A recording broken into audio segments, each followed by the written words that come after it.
Kami mau hidup kami selalu dipakai oleh Tuhan untuk menjadi alat Tuhan. Karena kami sudah diselamatkan, karena kami sudah ditebus. Kami hamba-Mu, kami milik-Mu ya Tuhan. Apa yang Tuhan pandang baik dalam hidup kami, biarlah itu yang terjadi. Dan sebagaimana pujian tadi mengatakan bahwa sebagaimana hidup kami sudah ditebus dan dibeli oleh Tuhan, maka pakailah hidup kami untuk menjadi alat-Mu. Karena itu pagi hari ini kami rindu ya Tuhan, untuk diperlengkapi selalu, dipersiapkan selalu akan setiap kebenaran Tuhan yang akan kami pelajari.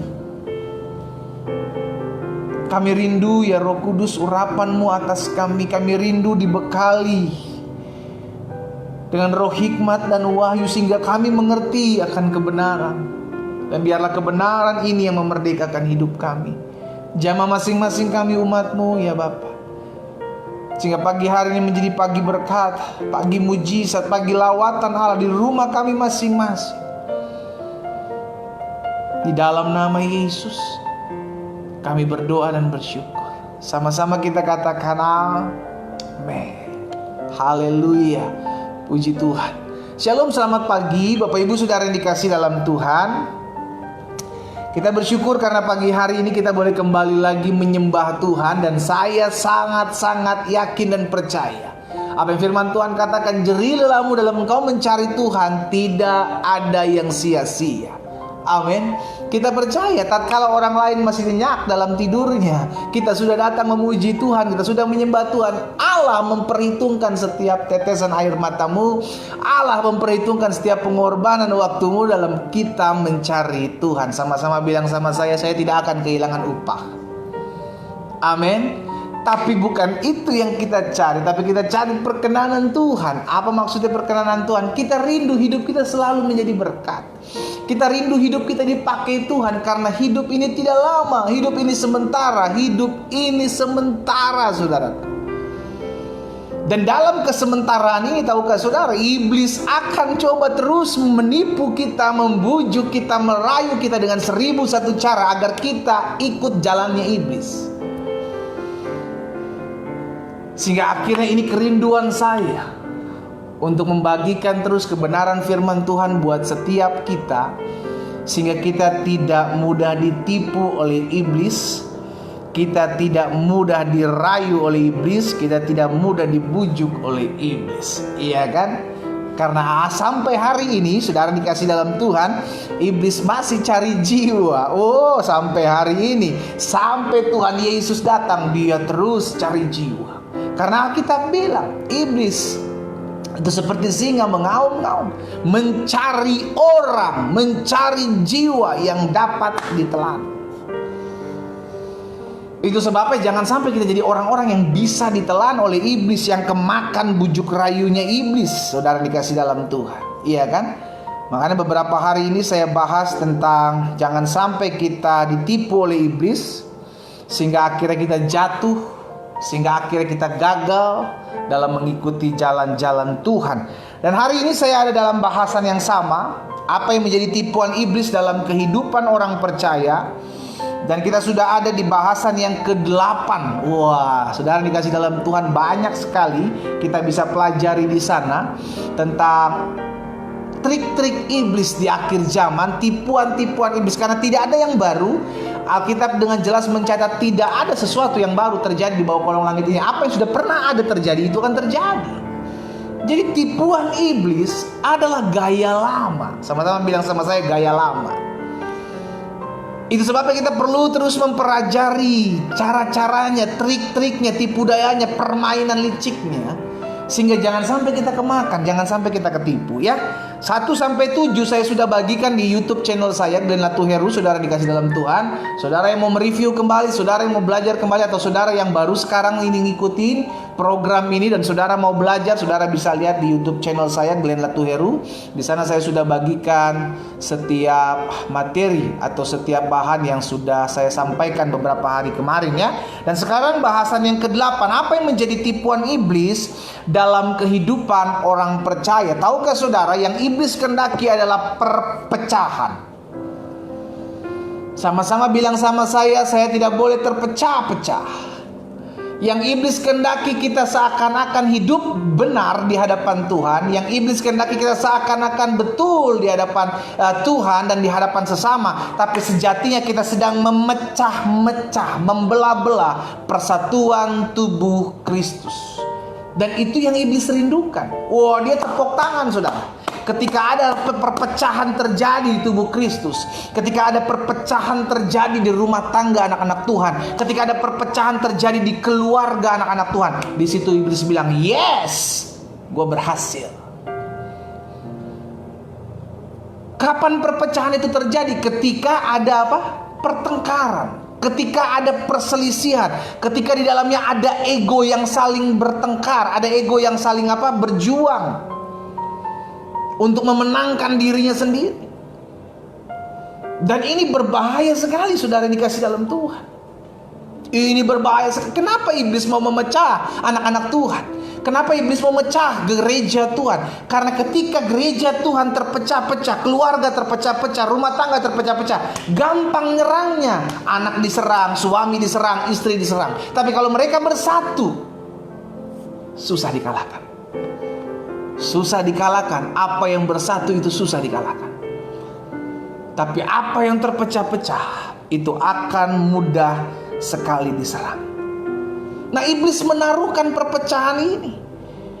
Dia menaruh roh perpecahan dengan menganggap diri yang paling benar dan paling menderita. Maksudnya apa, pendeta? Dalam sebuah rumah tangga, contoh sederhana, ketika ada yang merasa menderita, istri menderita, maka dia mulai menyalahkan suami. Habis suami saya begini, pendeta. Playing victim, iya kan? Merasa diri menjadi korban. Apakah benar dia korban? Belum tentu, mungkin dia pelakunya. Ya habis gimana, pendeta? Suami saya kasar, suami saya nggak bertanggung jawab. Ya gimana ya, pendeta? Ya istri saya, aduh, saya kalau bilangin begini dia nggak mau dengar, dia nggak mau diatur, pendeta. Ya habis gimana ya, pendeta? Orang tua saya ribut terus, saya jadi anak yang broken home. Lihat, iblis memainkan perannya, saudara dikasih dalam Tuhan, untuk membuat keluarga, untuk membuat rumah tangga terpecah-pecah. Dengan apa? Dengan memainkan perannya sebagai apa? Sebagai korban. Udah bilang aja lu korban. Padahal korban atau tidaknya seseorang itu keputusan. Suami kalau menghadapi istri seperti itu, bukan berarti dia harus buru-buru menyalahkan istri, tapi dia harusnya menyadari, mengkoreksi dirinya. Demikian pula sebaliknya, istri-istri yang kalau suaminya bertindak semena-mena, kita harus juga menyadari menyadari diri kita dong. Iya kan, jangan buru-buru langsung menyalahkan, habis suami saya pendeta, habis istri saya pendeta. Iblis memainkan perannya untuk memecah belah persatuan keluarga, memecah belah persatuan rumah tangga, memecah belah persatuan umat Tuhan dengan cara apa? Playing victim. Bertindak seakan-akan saya korban. Saya korban. Merasa saya yang tersakiti, saya yang teraniaya. Tujuannya sederhana, supaya terpecah-pecah. Istri kepahitan sama suami, suami kepahitan sama istri, orang tua kepahitan sama anak-anak, anak-anak sakit hati sama orang tua. Sehingga ketika terpecah-pecah, disinilah iblis berhasil. Ini bahaya, ini yang sedang diperankan bahkan gereja-gereja Tuhan. Mulai saling membenarkan ajarannya masing-masing. Oh, ajaran saya yang paling benar, ajaran saya yang paling benar. Akhirnya umat Tuhan mulai terpecah-pecah, saling membenci satu denominasi gereja dengan denominasi yang lain. Ini yang sedang dimainkan perannya oleh iblis di akhir zaman, sudah dikasih dalam Tuhan. Dan kita mesti waspada, kita mesti alert, kita mesti hati-hati sekali. Jangan sampai kita terpancing, jangan sampai kita kemakan. Dalam Mazmur 133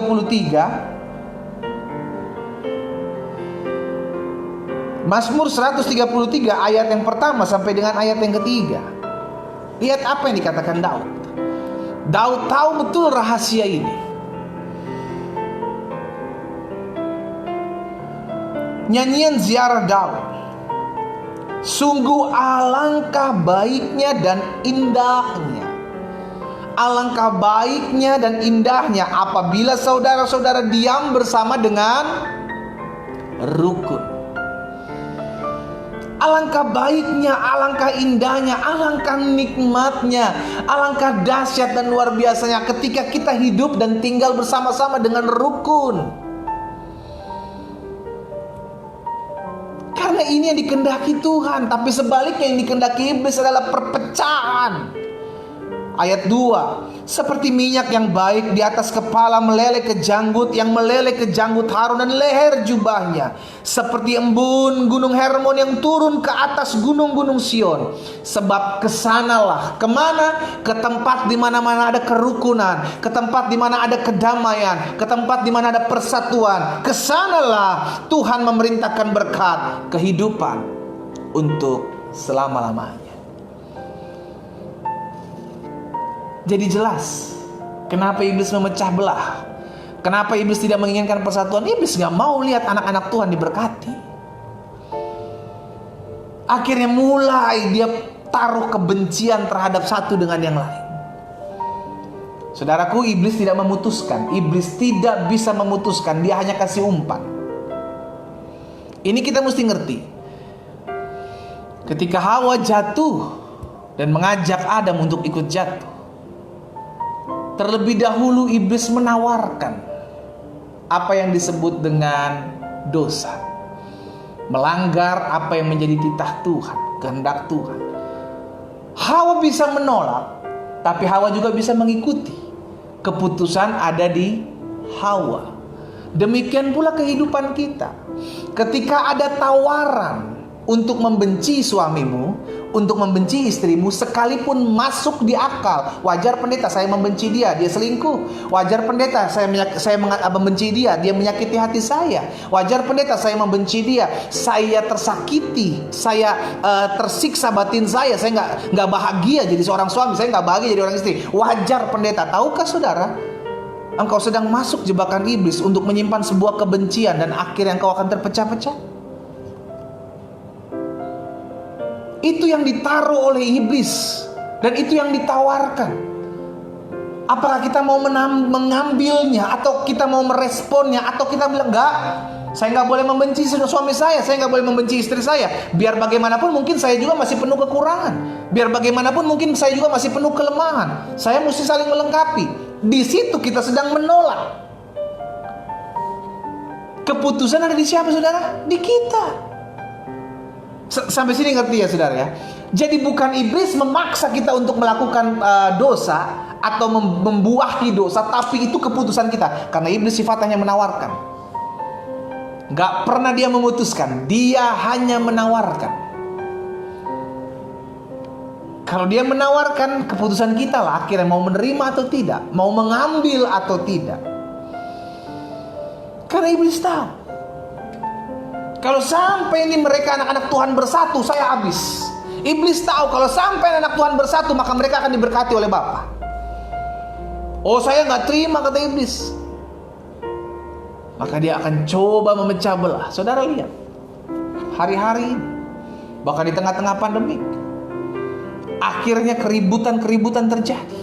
Pertikaian-pertikaian terjadi, bahkan termasuk dalam rumah tangga anak-anak Tuhan. Saya mengajak setiap umat Tuhan yang hari-hari ini sedang mengalami keributan dalam rumah tangga. Ayo, sadar. Jangan sampai engkau termakan bujuk rayu iblis. Dia sedang menawarkan buah perpecahan. Kita yang meresponi hari ini, apakah saya mau termakan bujuk rayunya, atau saya menolaknya karena saya tahu ketika ada kesatuan, ketika ada kerukunan, kesanalah berkat-berkat Tuhan dicurahkan. Amin, saudara. Yes. 1 Korintus 1 ayat 10 sampai 13.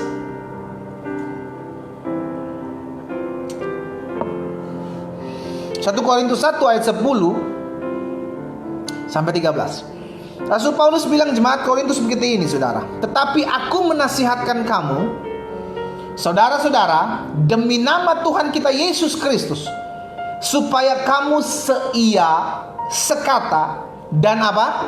Jangan ada perpecahan di antara kamu, tetapi sebaliknya supaya kamu erat bersatu dan sehati berpikir, sehati sepikir. Ayat 11. Sebab saudara-saudaraku, aku telah diberitahukan oleh orang-orang keluarga Klu tentang kamu, bahwa ada perselisihan di antara kamu, di antara umat percaya loh saudara. Ada perselisihan.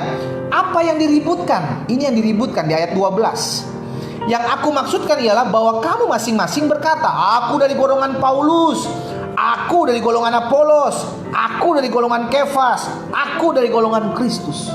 Padahal semuanya adalah tubuh Kristus. Adakah Kristus terbagi-bagi? Adakah Paulus disalibkan karena kamu? Atau adakah kamu dibaptis dalam nama Paulus? Jadi saudara dengar baik. Iblis dari dulu sampai sekarang, kalau tidak bisa menahan kita secara rohani, dia tidak bisa menahan kita untuk beribadah, dia tidak bisa menahan kita untuk memuji menyembah Tuhan, dia tidak bisa menahan kita untuk berdoa, maka dia akan jorokin kita di dalam dunia rohani. Sehingga akhirnya kita bilang, saya yang paling rohani dibanding kalian semua, saya yang paling betul ajaran saya dibanding kalian semua. Ini yang terjadi zaman dulu. Ketika ada di surat Paulus kepada jemaat di Korintus, membuktikan bahwa dari dulu kerja iblis adalah memecah belah umat Tuhan dengan mengatakan apa? Aku yang paling benar, kamu salah. Aku dari golongan Paulus, aku dari golongan Kefas, aku dari golongan Apolos, aku dari golongan Kristus. Paulus ingatkan, jangan kamu terpecah-pecah. Karena ketika kita terpecah-pecah, iblis masuk. Dengan apa iblis masuk? Menaruh roh kebencian. Ketika roh pemecah itu ada dan itu sudah berlaku, maka dimulai satu lagi roh yang baru, roh kebencian, roh kepahitan, roh sakit hati. Hati-hati saudara. Ini yang sedang dimainkan peran iblis di hari-hari ini. Supaya apa? Supaya sekalipun saya melayani Tuhan, supaya sekalipun saya beribadah kepada Tuhan, supaya sekalipun saya memuji menyembah Tuhan, tapi saya tetap memiliki hati yang benci dengan saudara saya. Itu goalnya iblis.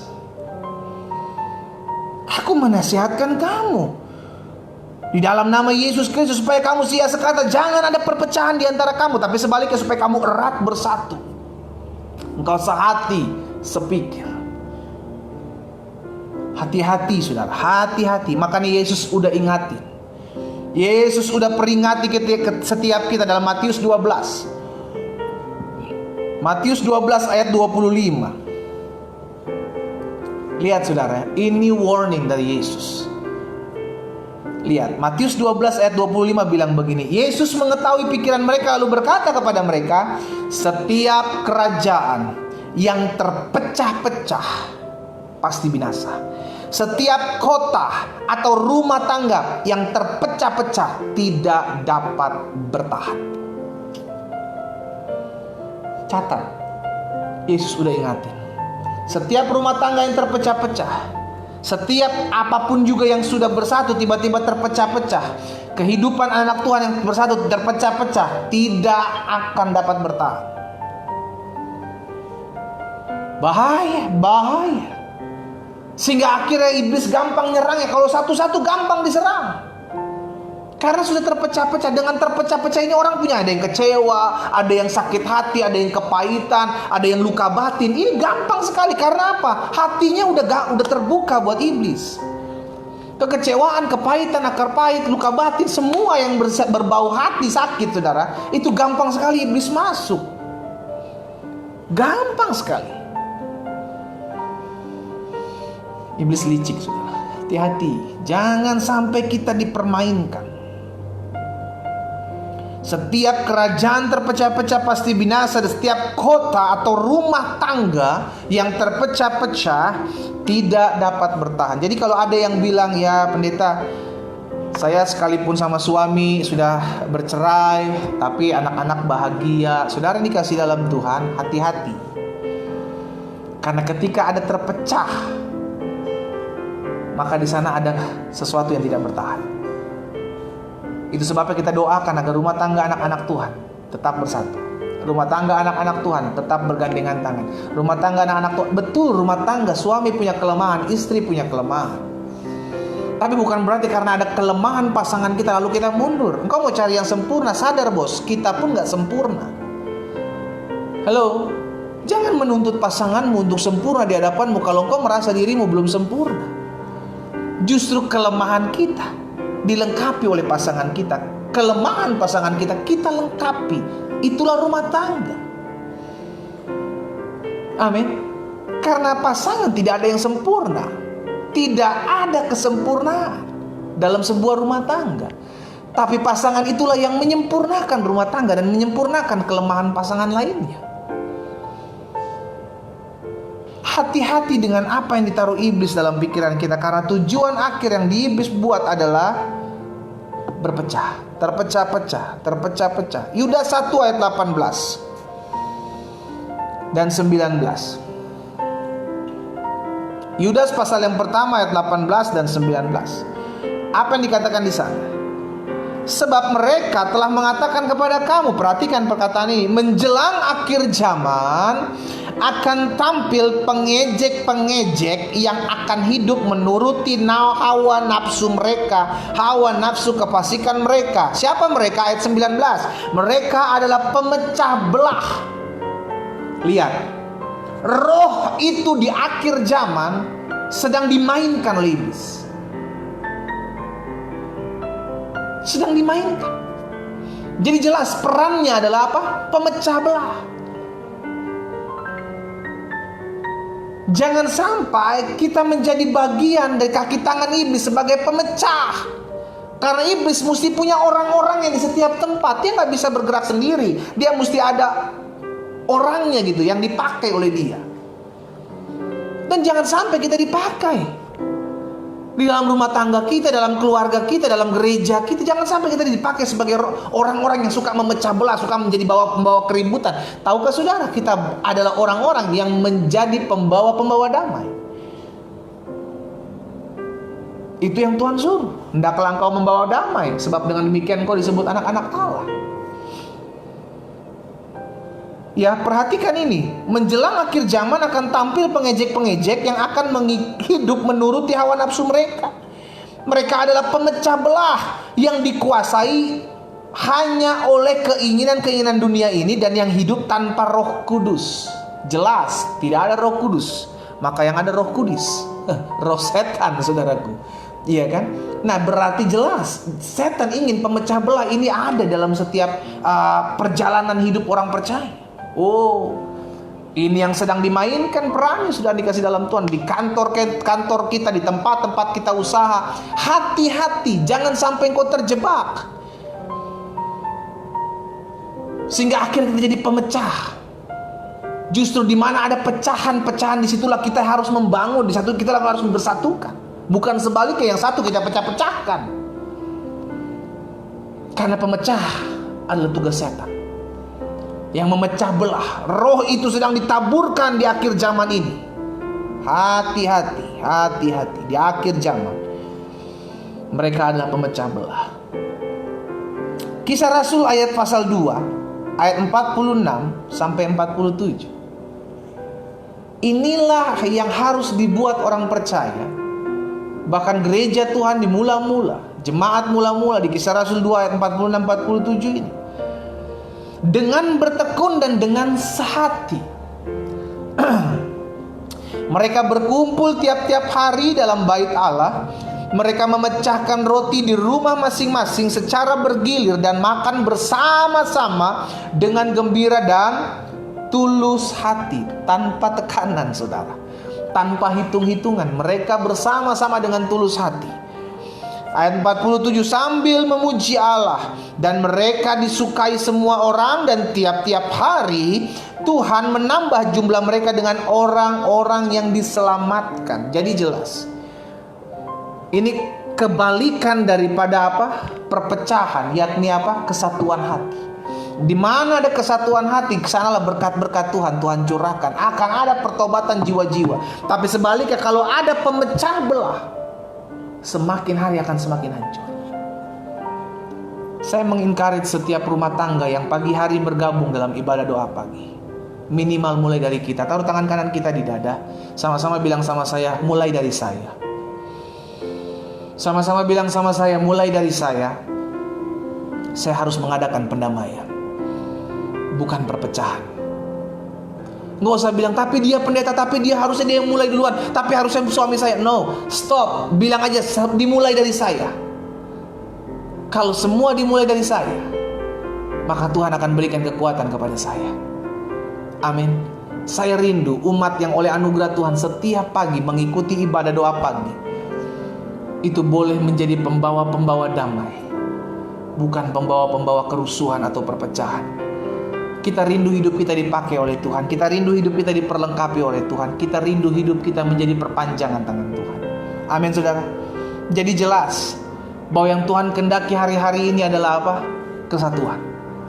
Walaupun orang melemah, walaupun orang punya kekurangan, pasangan kita lemah, anak kita lemah, pasangan kita punya kekurangan, anak kita punya kekurangan, tapi jangan sampai ada kata-kata yang membuat apa? Membuat ada perpecahan. Kita jaga hidup kita. Ya. Nah, jadi saya pelajari begini, sudah dikasih dalam, karena kita mengerti perpecahan itu adalah cara kerja iblis. Maka yang pertama, tugas kita adalah sadar. Sama-sama bilang sama saya, sadar. Jangan sampai kita mau diadu domba. Jangan sampai kita mau diprovokasi. Jangan sampai kita mau dipakai oleh jadi alatnya iblis untuk memecah. Sadar. Karena iblis mau ada perpecahan, maka dia perlu orang, perlu perusuh untuk bisa dipakai oleh dia membawa perpecahan. Tapi kita mesti ngerti, saya nggak mau baik terlibat dalam perpecahan, maupun saya tidak mau terpancing oleh apa? Provokasi. Karena iblis akan mulai pakai 1001 cara, sudah dikasih dalam Tuhan, untuk memecah belah anak-anak Tuhan. Minimal kita jangan ambil alih, jangan ambil bagian di dalamnya, untuk akhirnya menjadi alat iblis untuk memecah belah. Yang pertama saya pelajari, sadar, jangan sampai kita mau diadu domba, jangan sampai kita mau diprovokasi. Terkadang kan kita dalam rumah tangga juga seringkali diaduin gitu, saudara, sama iblis. Ada masalah dikit kita besar-besarkan, betul, akhirnya ada salah satu dipakai untuk menjadi pemecah. Tapi kalau kita sadar, saya bukan anak iblis, saya anak Allah yang harus menjadi pembawa damai, maka kita tidak akan merespon itu. Kita nggak mau diadu domba. Makanya Amsal 17 ayat 14 bilang begini, saudara. Amsal 17 ayat 14 bilang begini, memulai pertengkaran adalah seperti membuka jalan air. Jadi undurlah sebelum perbantahan itu apa? Dimulai. Jadi ada orang bilang, tapi saya nggak terima pendeta saya disakiti, saya nggak terima pendeta saya difitnah, saya dicurangi. Saudara, engkau tahu Tuhanmu adil kan? Engkau tahu Tuhanmu melihat kan? Ya udah, mundur aja. Kau usah berjuang. Kalau engkau benar, kau usah berjuang. Nanti Tuhan akan memperjuangkan apa yang menjadi kebenaranmu. Ada orang bilang, saya benar, saya nggak salah, maka saya harus berjuang untuk menunjukkan bahwa saya nggak salah. Tenang aja. Justru kalau kita nggak salah, kita tenang. Jangan ngotot. Karena yang ada perpecahan, ketika kita mulai bertengkar, ketika kita mulai ada pertengkaran, Amsal bilang seperti membuka jalan air. Kalau jalan air sudah dibuka, tidak ada yang bisa menutupnya, terus akan jalan. Jadi orang yang memulai pertengkaran adalah seperti membuka jalan air. Jadi undurlah sebelum perbantahan itu dimulai. Jadi kalau ada perbantahan, kita mundur. Oh, pendeta, nanti saya dianggap katro dong, dianggap pengecut dong, takut dong. Peperangan kita bukanlah melawan darah dan daging. Selama ada darahnya, selama ada dagingnya, itu bukan musuh kita. Jadi kalau kita terpancing, maka kita sudah kena jebakan iblis. Kita sudah kemakan jebakan iblis, sehingga akhirnya kita mulai bertengkar. Dan awal pertengkar lama-lama akan menjadi kepahitan, kekecewaan dalam hati. Benar apa yang katakan Amsal tadi, undurlah sebelum perbantahan itu dimulai. Amsal 10 ayat 12. Apa yang dikatakan Amsal 10 ayat 12? Kebencian menimbulkan pertengkaran, tetapi kasih menutupi segala pelanggaran. Ketika orang mulai bertengkar, maka yang timbul apa, saudara? Benci. Maka yang timbul akan benci. Disinilah iblis memainkan perannya, tuh kan ya. Engkau sudah membenci dia, engkau gak akan pernah bisa mengampuni dia. Padahal tadinya gak ada apa-apa, cuma salah ngomong, salah bertindak. Kita mulai sakit hati, kita mulai kecewa, kita mulai bertengkar. Akhirnya terjadi perpecahan. Baik adik dengan kakak, mertua dengan menantu, orang tua dengan anak, terlebih suami dengan istri. Hati-hati sekali, di akhir zaman ini iblis sedang menaruh roh perpecahan di setiap sudut, di setiap tempat-tempat strategi anak-anak Tuhan. Iblis taruh roh perpecahan. Tapi sadar, jangan sampai kita mau diadu domba, jangan sampai kita mau terprovokasi. Kalau iblis lihat kita ini lagi bawa-bawa damai, kita lagi bawa terang, hidup kita lagi penuh dengan kedamaian, maka dia tidak akan senang. Dia akan pakai orang-orang di sekeliling kita, orang-orang yang dipakai oleh dia, saudara, oleh iblis ini akan membawa apa? Membawa kerusuhan, membawa apa? Membawa kebencian, kedendaman. Dia mancing kita. Tapi kita tahu, kita nggak mau terpancing. Jangan sampai terpancing. Karena yang iblis mau dan iblis akan lakukan, dia mengasih kail, dia kasih umpan untuk kita makan. Kalau kita nggak respon, saudara dikasih dalam Tuhan, maka itu tidak akan terjadi, ya. Hati-hati tipu muslihat iblis. Jadi yang pertama, karena kita mengerti perpecahan itu adalah cara kerja iblis, maka yang pertama tugas kita adalah sadar, jangan sampai kita mau diadu domba atau diprovokasi. Yang kedua, karena kita mengerti perpecahan ini adalah cara kerja iblis, maka tugas kita adalah teruslah menabur apa yang baik buat semua orang. Yang kedua, teruslah menabur apa yang baik buat suami kita, buat istri kita, buat anak-anak kita. Terus menabur. Buat orang-orang yang membenci kita, terus tabur apa yang baik. Karena saya percaya firman Tuhan katakan, apa yang kau tabur, itu yang akan kau tuai. Amin. Sehingga akhirnya kita mengerti, kalau kita tabur kebencian, maka kita akan tuai kebencian. Kita tabur kepahitan, kita akan tuai kepahitan. Karena itu teruslah tabur apa yang baik buat semua orang. Roma 12 ayat 17 sampai 18. Roma 12 ayat 17 dan 18 bilang begini, saudara.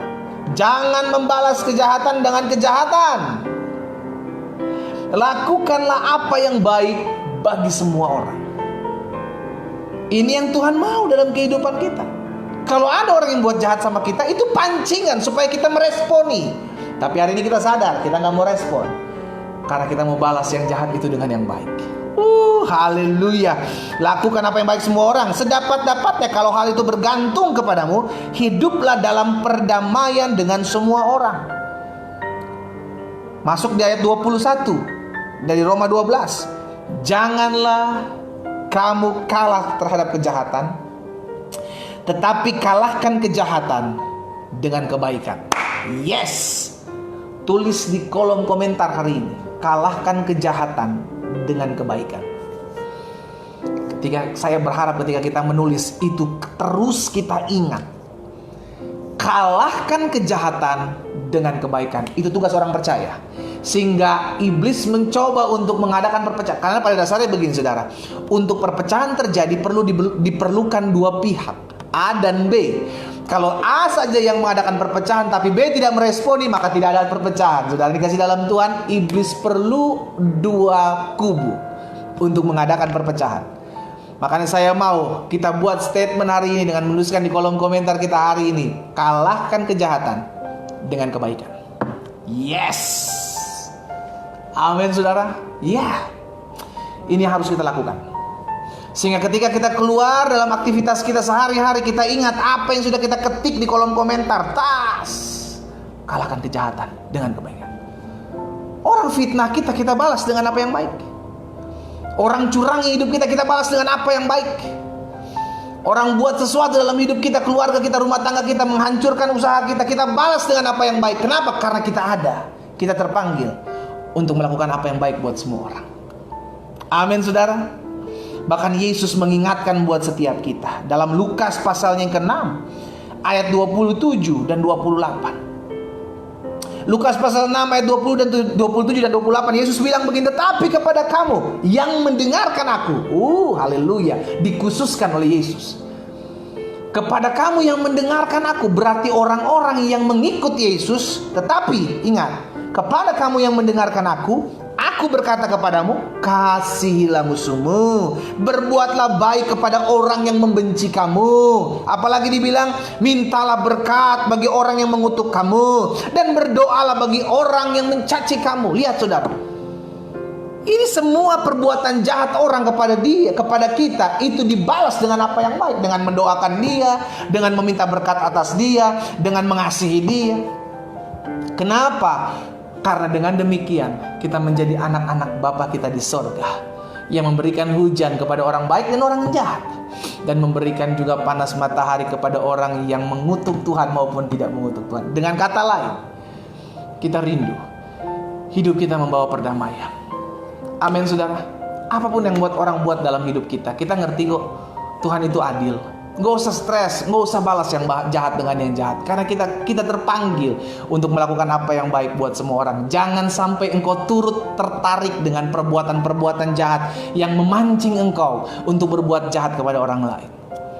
Karena kalau iblis tahu engkau tidak bisa buat jahat kepada orang lain, maka dia akan coba memakai orang untuk menjahati engkau.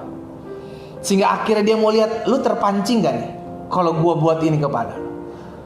Lu kemakan gak nih pancingan gua nih? Iya kan, saudara? Sehingga akhirnya kita mengerti, kita tetap dalam pendirian kita. Apapun yang terjadi, saya tetap mau melakukan apa yang baik. Kenapa? Karena kita tahu Tuhan adil sama-sama dengan kita, dan Tuhan itu adil. Amin, saudara. Lakukan apa yang baik semua orang, sehingga kita tidak menjadi perpanjangan tangan iblis untuk membuat dan memecah belah, untuk tidak tinggal dalam roh perpecahan, ya, saudara dikasih dalam Tuhan, ya. Dan yang ketiga, yang terakhir. Jadi yang pertama, karena kita mengerti bahwa perpecahan itu adalah cara kerja iblis di akhir zaman, maka tugas kita udah tahu nih kebenarannya. Kita udah tahu bahwa iblis membawa perpecahan. Maka yang pertama yang harus kita lakukan, jangan kepancing. Karena untuk mengadakan perpecahan perlu dua kubu. Kubu yang pertama orang lain, kubu yang kedua kita. Kita terpancing nggak? Kalau kita nggak terpancing, maka tidak akan terjadi pecahan. Kita balas orang yang jahat dengan kebaikan, maka tetap timbul kesatuan. Tapi kalau kejahatan orang yang orang buat kepada kita dan kita buat lagi jahat kepada mereka, maka terjadi perpecahan. Inilah yang menjadi goalnya iblis. Tapi kalau orang jahat ini melakukan kejahatan kepada kita dan kita balas dengan kebaikan, maka tidak terjadi perpecahan. Yang ada tetap terjadi persatuan, tetap terjadi kasih, tetap terjadi kesatuan, dan kesanalah berkat-berkat Tuhan curahkan. Yang kedua, karena kita mengerti perpecahan itu adalah cara kerja iblis, maka tugas kita teruslah menabur apa yang baik buat semua orang. Kita terpanggil untuk terus menabur apa yang baik, bahkan kepada orang yang merancangkan yang jahat buat kita. Kenapa? Karena terkadang iblis memancing kita dengan orang-orang yang melakukan kejahatan kepada kita, tapi kita tidak akan pernah terpancing, karena kita tahu iblis mau perpecahan, tapi kita rindu membawa perdamaian dengan mengasihi orang yang bersalah dan berdosa kepada kita. Yang ketiga, yang terakhir, karena iblis inginkan perpecahan, maka ingatlah selalu berat yang Tuhan kehendaki. Yang Tuhan Yesus kehendaki adalah kesatuan. Yang Tuhan Yesus kehendaki adalah persatuan. Itu sebabnya dalam Yohanes 17 Yesus berdoa. Dan secara khusus di pasal 17 ini, doa Yesus jelas merindukan adanya kesatuan antara tubuh Kristus. Lihat di dalam Yohanes 17 ayat 11. Yohanes 17 ayat 11 bilang begini, "Aku tidak ada lagi dalam dunia," kata Tuhan Yesus, "tetapi mereka, murid-murid, ada dalam dunia. Aku datang kepadamu. Ya Bapa yang kudus, peliharalah mereka." Siapa mereka? Murid-murid. "Dalam namamu, yaitu namamu yang telah Engkau berikan kepadaku." Supaya apa? Supaya mereka menjadi satu sama seperti kita. Ini kerinduan Tuhan Yesus, saudara. Tuhan Yesus berdoa supaya murid-murid menjadi satu. Kerinduan iblis satu, untuk memecah belah anak-anak Tuhan. Ayat 20 dari Yohanes 17. "Dan bukan untuk mereka ini saja aku berdoa." Bukan untuk murid-murid pada saat itu saja Yesus berdoa, tetapi juga untuk orang-orang yang percaya kepadaku oleh pemberitaan mereka, supaya mereka semua menjadi satu, sama seperti Engkau ya Bapa di dalam aku dan aku dalam Engkau, agar mereka juga di dalam kita, supaya dunia percaya bahwa Engkaulah yang mengutus aku. Ayat 22. "Dan aku telah memberikan kepada mereka kemuliaan yang Kau berikan kepadaku, supaya mereka menjadi" apa? Satu.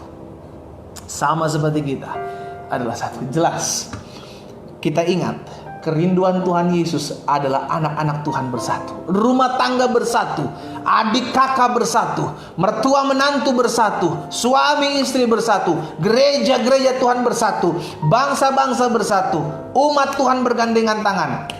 Itu kehendak Tuhan, supaya mereka semua umatku menjadi satu.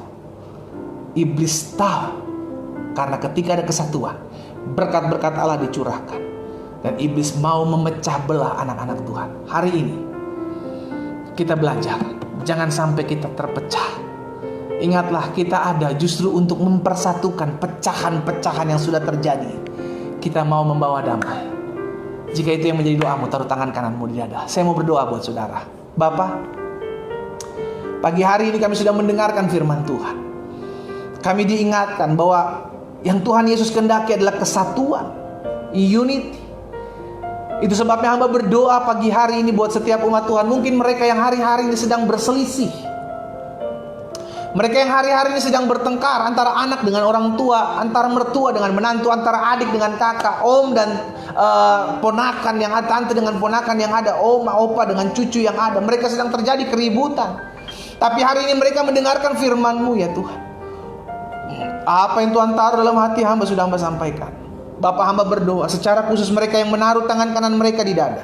Hamba berdoa di dalam nama Tuhan Yesus, Tuhan pulihkan, sebab Tuhanlah yang mengadakan rekonsiliasi. Kami mau menjadi perpanjangan tangan Tuhan, minimal dari kami. Kami rindu untuk menjadi pembawa damai. Kami suami menjadi pembawa damai dalam rumah tangga kami. Kami istri menjadi pembawa damai di rumah tangga kami. Kami anak-anak menjadi pembawa damai di tengah-tengah keluarga kami. Kami orang tua menjadi pembawa damai di tengah-tengah keluarga kami. Oh Roh Kudus, hamba berdoa dalam nama Yesus. Sadarkan setiap kami bahwa yang iblis kehendaki hari-hari ini adalah perpecahan. Karena ketika kami berpecah, iblis akan mulai menyerang setiap kami dan mengalahkan setiap kami. Satu persatu kami digugurkan. Tapi ketika kami bersatu, kami menerima berkat-berkat Tuhan, kami menerima kuasa, kami tidak mudah dipecah belah. Karena itu hamba berdoa, dimulai dari kami ya Roh Kudus. Ingatkan kami adalah agen pembawa kedamaian di tengah-tengah dunia ini. Kami adalah orang-orang yang kerinduan kami adalah supaya tubuh Kristus bersatu, rumah tangga bersatu, keluarga bersatu, untuk tetap terus bergandengan tangan. Dimulai dari kami. Kami mau menjadi pembawa-pembawa damai. Kalau ada di antara kami yang hari-hari sedang ribut, kami mau melangkah. Kami mau terlebih dahulu meminta maaf kepada orang-orang yang mungkin pernah menyakiti hati kami. Mungkin mereka yang bersalah lebih dulu, tapi kami mau menjadi pembawa-pembawa damai. Hari ini kami mau melangkah untuk terlebih dahulu mengampuni mereka, untuk terlebih dahulu meminta maaf kepada mereka, walaupun ini bukan salah kami, tapi kami mau mengampuni mereka. Karena kami tahu iblis sedang memainkan peran sebagai pemecah dalam keluarga kami, dalam rumah tangga kami. Jika itu yang menjadi doamu, taruh tangan kananmu di dada. Melangkah, saudara, melangkah. Kalahkan kejahatan dengan kebaikan. Taburlah apa yang baik buat semua orang. Dan ingatlah, yang Yesus kehendaki adalah kesatuan tubuh Kristus. Bapa, dalam nama Yesus hamba berdoa, sehingga umat yang oleh anugerah Tuhan percayakan pagi hari ini bergabung dalam ibadah doa pagi, kami dikuatkan untuk melangkah melepaskan pengampunan. Kami dikuatkan untuk menjadi pembawa-pembawa kedamaian di dalam nama Yesus. Kami tidak mau terpancing, kami tidak mau diadu domba, kami tidak mau diprovokasi. Kalaupun itu terjadi hari-hari ini, kami mau melawan di dalam nama Yesus, mengatakan tidak kepada roh-roh kebencian, roh-roh pemecah dalam hidup kami. Dalam nama Yesus, Roh Kudus tolong kami. Roh Kudus mampukan kami. Oh, terima kasih Tuhan Yesus. Hamba berdoa juga buat yang sakit Allah. Sembuhkan mereka ya Tuhan. Hamba memohon belas kasihan-Mu atas mereka. Dalam nama Yesus. Sehingga setiap mereka yang sakit pagi hari ini mendengarkan firman-Mu, turun berkat anugerah-Mu. Sehingga tergenapi firman Tuhan, disampaikan firman, disembuhkan masing-masing mereka. Terjadi dalam nama Yesus. Kami terima kuasa, kami terima mujizat, kami terima lawatan Tuhan. Terima kasih Tuhan Yesus. Kami sembuh oleh kuasa bilur darah Yesus. Damai Tuhan memerintah di hati kami. Akan hamba berdoa buat setiap rumah tangga yang ada, keluarga-keluarga yang ada, yang sudah mendengarkan firman-Mu. Hari ini sebagai seorang istri, hari ini sebagai seorang suami, hari ini sebagai seorang anak-anak, sebagai seorang orang tua, sebagai seorang menantu, hari ini kami dengarkan firman, dan hari ini kami rindu keluarga kami, rumah tangga kami bersatu. Kami adalah agen pemersatu. Kami adalah perpanjangan tangan Tuhan untuk menyatukan keluarga rumah tangga kami. Kami mau dipakai Tuhan, kami tidak mau dipakai setan sebagai alat pemecah belah. Di dalam nama Yesus, pemulihan terjadi, rekonsiliasi terjadi, karena Tuhan memakai setiap anak-anak Tuhan yang pagi hari mendengarkan firman-Mu. Di dalam nama Tuhan Yesus. Bapak hamba berdoa juga buat setiap mereka ya Tuhan, kerinduan mereka untuk mendapatkan pekerjaan. Tuhan buka jalan.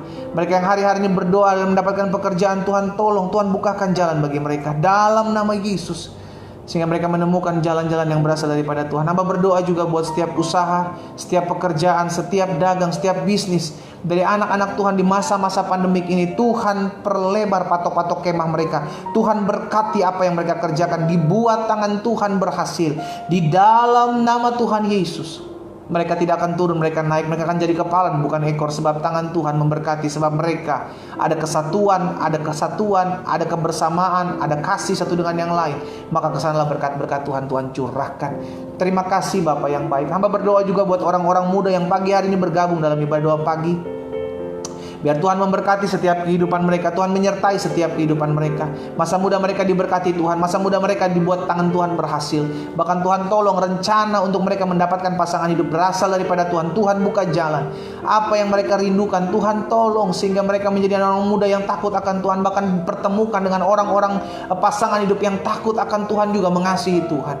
Di dalam nama Tuhan Yesus. Hamba berdoa juga ya Tuhan, menyerahkan hari depan mereka ke dalam tangan Tuhan. Bahkan ada orang-orang tua yang berdoa buat anak-anak mereka, buat cucu mereka, diberkati anak cucu mereka, sehingga perjanjian berkat itu bukan hanya bagi kami, tapi bagi anak cucu kami, dalam nama Yesus Tuhan.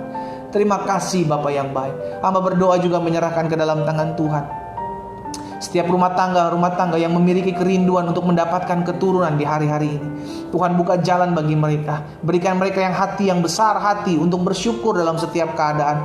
Tuhan, hamba berdoa sehingga setiap mereka boleh diizinkan Tuhan mengalami perjumpaan dengan Tuhan secara pribadi ketika mereka melihat mujizat daripada Tuhan. Hamba berdoa di dalam nama Yesus, sehingga kandungan mereka terbuka. Mereka diberkati Tuhan dengan keturunan-keturunan ilahi dalam nama Yesus. Pada akhirnya hamba berdoa memberkati hamba-hamba Tuhan di mana-mana tempat mereka berada. Gereja-gereja Tuhan bersatu. Bahkan hamba berdoa buat janda, duda, fakir, miskin dalam nama Yesus di masa-masa pandemik ini. Biar Tuhan memelihara hidup mereka. Tuhan menyertai anak-anak Tuhan. Kami tidak akan kekurangan suatu apapun yang baik. Hidup kami terpelihara. Sebab firman Tuhan katakan singa muda boleh merana kelaparan, tapi orang-orang yang takut akan Tuhan tidak akan kekurangan suatu apapun yang baik. Kami hidup dalam anugerah Tuhan. Kami hidup dalam berkat-berkat Tuhan. Kami hidup tatkala kami dekat dengan Tuhan, kami terpelihara dalam berkat anugerah Tuhan. Terima kasih Bapa. Kalau ada di antara umat Tuhan yang hari-hari sedang bergumul dalam pergumulan masalah mereka, apapun pergumulan mereka, hamba berdoa biar kekuatan dari sorga turun melingkupi mereka. Mereka kuat, mereka cakap menanggung segala perkara bersama Tuhan Yesus. Pada akhirnya hamba berdoa buat setiap jiwa-jiwa yang masih jauh dari Tuhan. Oh Tuhan Yesus, kami doakan agar mereka dijamah Tuhan. Keluarga kami yang belum mengenal Tuhan, bahkan keluarga kami juga yang mungkin sedang pergi jauh dari Tuhan, kami doakan mereka, kami bawa nama-nama mereka kepadamu ya Bapa. Kami mohon belas kasihan Tuhan agar mereka menerima Engkau sebagai Tuhan dan Juru Selamat, sebab Roh Kudus menjamah hati mereka di dalam nama Tuhan Yesus. Berkat-Mu ada atas bangsa kami Tuhan. Kami berdiri bagi bangsa kami. Kami ucapkan bangsa kami diberkati Tuhan. Indonesia penuh dengan kemuliaan Tuhan. Indonesia diberkati Tuhan. Indonesia dilawat Tuhan di dalam nama Tuhan Yesus. Sehingga kami berdoa buat Bapak Presiden, Wakil Presiden. Kami berdoa buat jajaran menteri yang ada, MPR, DPR, pemerintahan yang ada di pusat maupun di daerah. Kami berdoa buat Kapolri. Kami berdoa buat Panglima TNI. Kami berdoa buat Gubernur, Wali Kota, Bupati. Di dalam nama Yesus, di masa-masa pandemik ini Tuhan berikan mereka hikmat dalam mengambil sebuah keputusan, sehingga kebijaksanaan bahkan tangan Tuhan sendiri yang memberkati hidup mereka. Jauhkan mereka Tuhan dari rancangan-rancangan orang jahat. Jauhkan mereka dari permainan-permainan praktek dukun, kuasa kegelapan di dalam nama Tuhan Yesus. Bahkan segala rancangan-rancangan orang jahat, pemecah-pemecah belah atas bangsa kami, kami sepakat berdoa patahkan kuasanya dalam nama Yesus. Biar Tuhan sendiri yang menyingkapkan segala sesuatunya dan mereka kembali kepada jalan-jalan Tuhan. Kami berdoa juga secara khusus di masa-masa pandemik ini, Tuhan sertai orang-orang yang berdiri di garda terdepan sebagai mereka, sebagai dokter, sebagai suster, sebagai perawat-perawat rumah sakit. Kami berdoa buat TNI, Polri yang juga menjadi garda terdepan, volunteer yang ada. Kami doakan diberkati mereka, disertai mereka ya Tuhan, sehingga mereka dipagari dengan kuasa Tuhan dan aktivitas mereka diberkati oleh Tuhan. Tuhan Yesus, kami percaya bangsa ini akan pulih dari pandemi COVID. Kami berdoa di dalam nama Yesus, sehingga aktivitas dari bangsa ini boleh kembali normal. Perekonomian bangsa ini boleh kembali bangkit di dalam nama Tuhan Yesus. Oh Tuhan, tolong. Terima kasih Bapa yang baik. Kami bersyukur buat firman-Mu. Ingatkan kami adalah pembawa damai. Ingatkan kami untuk selalu mengalahkan kejahatan dengan kebaikan. Ingatkan kami selalu bahwa kami ditugaskan untuk memahami dan mengerti bahwa kerja iblis adalah pemecah belah. Dan kami tidak mau dipakai iblis untuk memecah belah. Dalam keluarga kami, dalam gereja kami, dalam rumah tangga kami. Kami adalah pemersatu. Kami adalah pembawa damai. Karena itu umat yang dikasihi dalam Tuhan, angkatlah kedua belah tangan-Mu dan kembalilah dalam aktivitasmu sepanjang hari, dan terimalah berkat yang datangnya daripada Tuhan. Bapak hamba ucapkan berkat buat mereka. Diberkatilah mereka dalam pekerjaan mereka, diberkatilah usaha mereka, diberkatilah bisnis mereka, diberkatilah rumah tangga mereka, diberkatilah apapun yang menjadi pekerjaan dan tanggung jawab mereka. Di sepanjang hari berjalan ini kami hidup memuliakan Tuhan. Kami hidup berjalan dalam kasih karunia dan anugerah Tuhan. Dalam berkat nama Bapa, Anak dan Roh Kudus, dalam nama Tuhan Yesus kami berdoa dan kami bersyukur. Sama-sama kita katakan amin. Amin. Puji Tuhan. Saudara yang dikasih dalam Tuhan, kita selesai ibadah doa pagi. Dan saya ingatkan kembali kepada teman-teman yang merasa diberkati oleh pujian penyembahan dalam ibadah doa pagi, merasa diberkati oleh firman Tuhan, dan juga merasa diberkati dengan doa-doa turut dikuatkan. Bagikan kembali ibadah doa pagi ini di teman-teman Facebook kita, sehingga mereka juga boleh turut menerima dan merasakan berkat-berkat Tuhan dalam kehidupan setiap mereka. Karena itu saudara dikasih dalam Tuhan, tetaplah ingat dan waspadalah bahwa perpecahan sedang dimainkan oleh iblis dalam perannya hari-hari ini. Kita ada untuk mempersatukan, kita ada untuk bersatu. Karena di mana kesatuan, kesanalah berkat-berkat Tuhan curahkan. Selamat beraktivitas, selamat pagi, dan Tuhan Yesus memberkati setiap kita. Shalom, shalom.